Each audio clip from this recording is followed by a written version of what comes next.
opportunity to surf in your bookshelf and find the books which you haven't read and read them.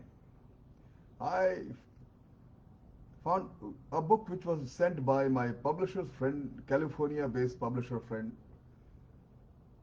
She has sent a beautiful book, an autobiography of Henry J. Kesser.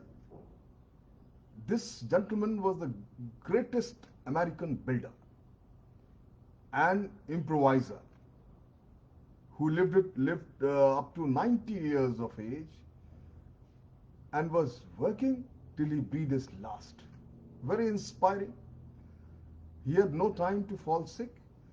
He had no time to think of anything else. Only involved himself in his hobby, and that's working. Now, this guy lived a very noisy and a flamboyant life. So I went through his autobiography. Very interesting. So I thought today I must share with you because his life is so inspiring. I just said noisy and flamboyant life and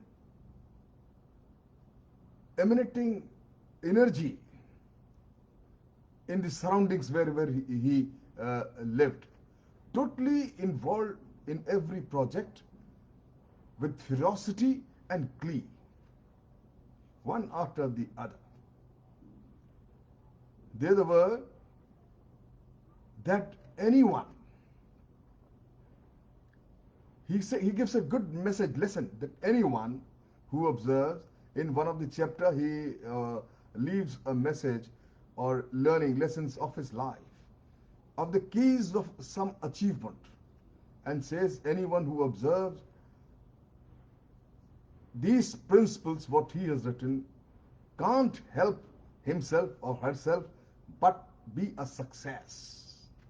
So my dear friend, I think this is the best way, what I've read, to share with you and leave it to you to think, apply yourself, whether these principles, these are his observations, are worth giving any attention to. First and foremost, he said, most people use only the 1/10 of their life's total capacity for work and original thoughts. He says, my friend, harness your full powers, irrespective of obstacle, impediments, and external factors, and you will be amazed at the results. Every time you have this resolution, you will walk over any resistance. You will overcome any obstacle. Secondly, he says, if you persevere and push, we call it normal language consistency, hang on long enough, you will wear down the opposition by all means. You just have to move on, carry on. He further suggests that decide what your dreams are, then reach for them. They are just closer than you think. Many people have grand dreams, but they who feel these dreams are just impossible, they cannot do it. They just keep doing something without their heart and soul and ultimately wasting their precious time.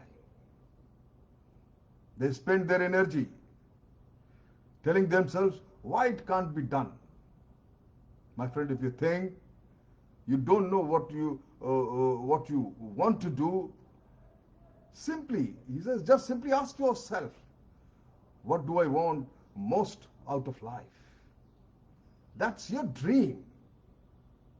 And no matter how silly it appears, you can reach it. You can achieve it. First, serve the public projects, he says. Serve the public. Find work, find projects that fill public needs that helps people, the more people who benefit, the better it is, better for to you too. Very beautiful. He further continues, those who do good for the public usually end up doing well for themselves. Absolutely right. He says, you seldom accomplish very much by yourself. You must get the assistance of others. I make progress, he says, by having people around me who are smarter than I am. And of course, listening to them and assure you that everyone is smarter about something than I am. He goes about this by constantly seeking opinions. He listens to people, questions, and then listen again. When an employee gives him a bright idea, Kesser usually says, "That's fine. I like it. You have just acquired an extra job. Put your idea into action starting, I would say, right now, this morning or this afternoon only. You will yourself feel the difference." My friend, it makes no difference who the idea man, who is the idea man is, who has given this idea. The person who shows the initiative is given always the added responsibility. He further says that achieving success demands a total effort. Avoid distractions. If you want success, you must pay a price. When you have the urge for diversions, social visits, TV, cell phone, movies, your sports, golf, tennis, whatever, you must evaluate it by asking, will this expenditure of time and energy help me to realize my present purpose in life?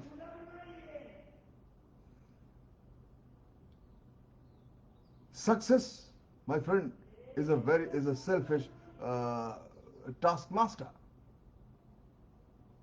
Read the biographies of all famous people whomsoever you lay hands on. You will realize that all of them and almost all others who have achieved greatness were at their job from the morning light till after midnight.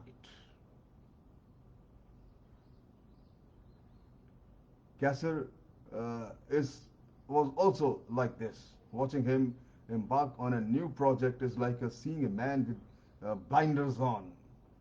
He only looks ahead, never glances to one side.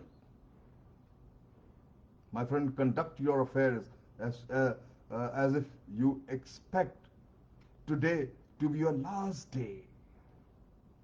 The Indian philosophy, live life as if today is your last day and do your best. As simple as that.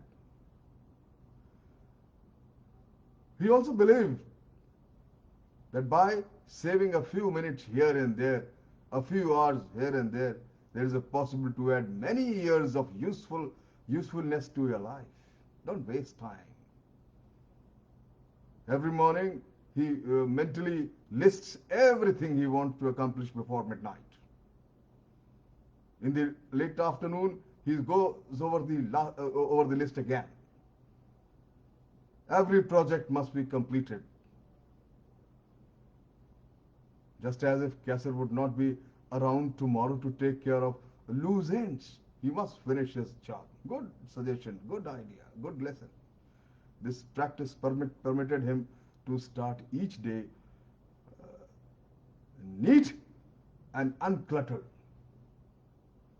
And these principles, my friend, when I read, I was impressed and have catapulted that person from being a sickly, stammering, poverty-ridden youth to a great wealth, vigor, prestige, longevity, and happiness. If we follow these basic principles, I am sure we can't be lacking behind. We can have equal share of our longevity and happiness, vigor and prestige too. Is it possible for the average person to use these same principles successfully? I think yes, certainly possible. All you have to do is first decide what you want to do and then have the courage to start towards the goal, no matter how impossible it looks. If you want to get there badly enough, my friend, remember, nothing can stop you. Thank you very much.